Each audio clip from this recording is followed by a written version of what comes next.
Zhang Fei, an auto mechanic in Guizhou, was by all accounts a solid citizen. He reported to work on time every day, did good work, and frequently volunteered with the city's youth. His wife, Zhang Mei, was also considered trustworthy and dependable. By all accounts, both had strong social credit scores. That is, until Zhang Fei began to experience burnout from work. This burnout led him to pick up smoking and drinking, both of which lowered his social credit score. After one night of excessive drinking, Fei was held by police until sober, another costly encounter for his social credit. Zhang Mei, always dependable, drew Fei to visit a therapist. And while this helped him deal with his burnout and reduce his dependency on cigarettes and alcohol, it also lowered his social credit, as the local authorities had personal reservations about therapy and those who regularly seek it. This took Fei to become concerned about his rapidly plummeting score, leading to social media posts criticizing the Guizhou administration over punishing him for trying to do the right thing. This criticism, however, would have a dramatically negative impact on Fei, leading to a rapid decline in social standing. Fei, burnt out and frustrated with the local government,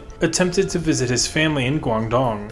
However, when he attempted to purchase airline tickets, he received a message from the airline that he was barred from air travel due to his poor social credit score. Aghast, he went to the train station, where he again was unable to purchase a ticket. Zhang Fei, once a prized member of his community, stood disgraced and with no escape.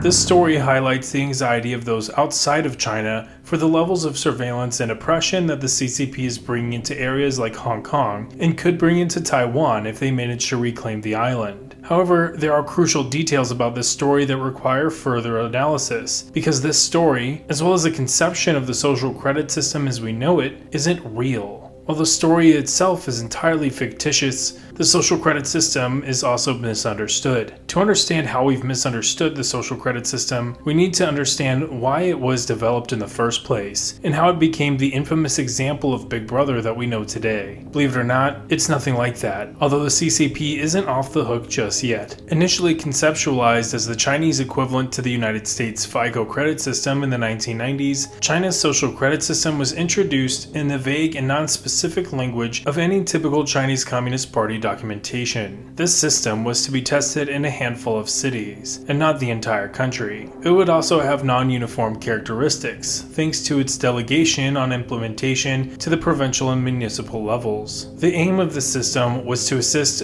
individuals and businesses with gaining documentation that they needed to gain loans in rural areas where the necessary documentation was often hard to come by. It also sought to increase public trust of Chinese-based companies, targeting malpractice and quality control and rule breaking by large companies. This, however, is where the system began to evolve beyond its original conception.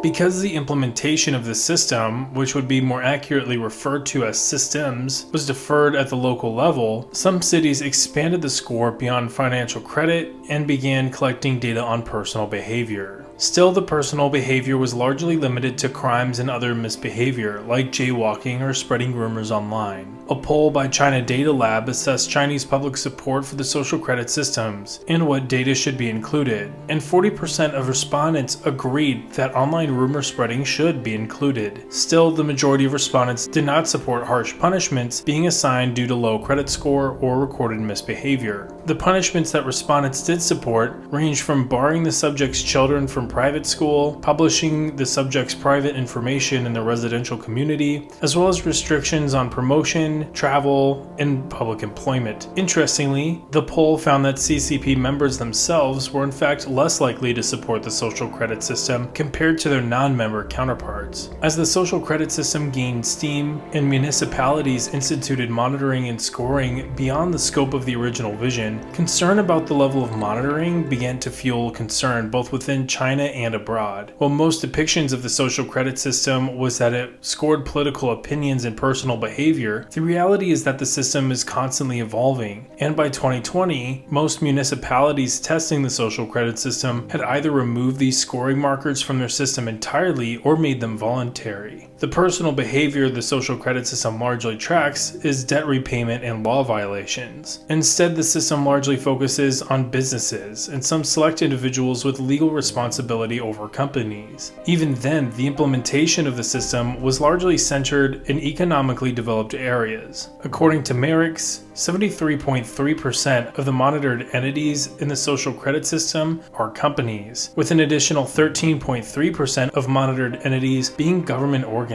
This includes foreign-owned entities operating in China. While personal and political monitoring is not the focal point of the social credit system, it is the focal point of other domestic programs, which we'll talk about momentarily. Another huge concern with the social credit system is the level of data collection that backs it up. While the demand for data is huge to accomplish the objectives of the system, it's still a huge work in progress. While some implementations use databases, others use simple spreadsheets and paper documentation. Further complicating the data collection and analysis matter is the central government's restrictions on data sharing and the use of AI. Obviously, this system is not without its utility for authoritarianism. Being that it is another utility in law enforcement and monitoring, oppressive laws can be included in whatever individuals are tracked for. With the social credit system being administered at the local level, local administrations can become overzealous in their administration of the system, which can negatively impact individuals that don't follow the party line. When companies or individuals do get caught by the social credit system for something the government deems to be illegal or discreditable, they can be subject to public naming and shaming, blacklists, restrictions, and fees. Still though, this system is largely designed to target companies and their leadership and not the everyday citizen. But that doesn't absolve the CCP of oppressive surveillance just yet. For personal surveillance, China instead leans heavily on law enforcement and signals intelligence collection. Everything from phone calls to online activity can be tracked, with an excessive array of surveillance cameras that are capable of tracking individual movements and behavior. And none of this capability is directly tethered to the social credit system, at least not right now. Both the extensive level of domestic surveillance and the development of the social credit system are part of China's new social contract. That is, the unspoken agreement between the government and its people, in this case, where the people sacrifice privacy in exchange for more precise governance and security. The expansion of surveillance throughout China was greatly reinforced throughout the pandemic, as China's enforcement of quarantines provided opportunities for the expansion of surveillance capabilities throughout the country.